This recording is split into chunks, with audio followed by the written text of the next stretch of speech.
रामायण का ये दृश्य है अयोध्या के राजमहल में माता कैकेयी के कक्ष का। राजा दशरथ के स्वर्गवास के बाद अयोध्या में चारों ओर शोक है और इसी समय भरत ननिहाल से लौट रहे थे। ऐसा दृश्य देखकर भरत व्याकुल और भयभीत होकर सीधा अपनी माता के कक्ष में जाते हैं। माता के कक्ष में जाते ही उन्हें माता द्वारा ये समाचार प्राप्त होता है कि उनके पिता दशरथ का स्वर्गवास हो चुका है।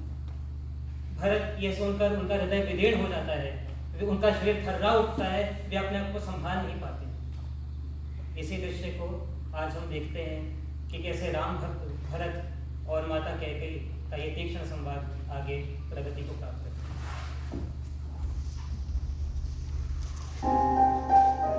क्या पिताजी आप इस संसार में नहीं रहे?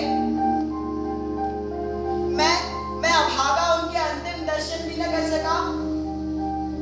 माता, क्या मेरे पिता ने मेरे लिए कोई अंतिम संदेश नहीं छोड़ा? उनके अंतिम शब्द क्या थे? उनके अंतिम समय में उनके मुख पर केवल 3 ही शब्द थे, हे राम, हे लक्ष्मण, हे सीते। राम, लक्ष्मण, सीता। मेरे प्रभु श्री राम कहाँ है? क्या वे पिता के पास नहीं थे? क्या वे अयोध्या में नहीं है? नहीं पुत्र, वे अयोध्या में नहीं है। तुम्हारे भले के लिए मैंने महाराज से पहले ही 2 वर मांगे थे। पहले वरदान में मैंने तुम्हारे लिए अयोध्या का राज सिंहासन मांगा और दूसरे में राम के लिए 14 वर्ष का वनवास। वनवास? मेरे प्रभु श्री राम को वनवास? ये क्या कह रही हो तुम माता? क्या ये कहते वक्त, ये वरदान मांगते वक्त तुम होश में तो थी? पुत्र, मैंने सब सोच समझ कर किया है। मैं तुम्हें संपूर्ण आर्यवर्त का सम्राट देखना चाहती हूँ। अब तुम्हारा इस पूरे अयोध्या पर निर्बल राज्य हो, इस शोक को त्यागो और राज करने की तैयारी करो। बस करो माता, बस करो। तुम इसे मेरा भला कहती हो? तुमने राज्य नहीं मांगा है, मेरे पिता की हत्या की है।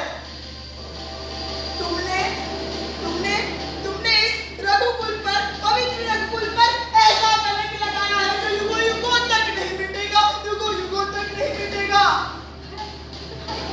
माता? कौन सी माता? वो माता जो अपने ही परिवार का सर्वनाश कर दे, वो माता जो अपने ज्येष्ठ पुत्र को वन में भेज दे। हे कुलघातिनी, हे पापिनी, तू माता नहीं है। तूने प्रेम के नाम पर विष घोला है। तूने मेरे प्रभु श्री राम को,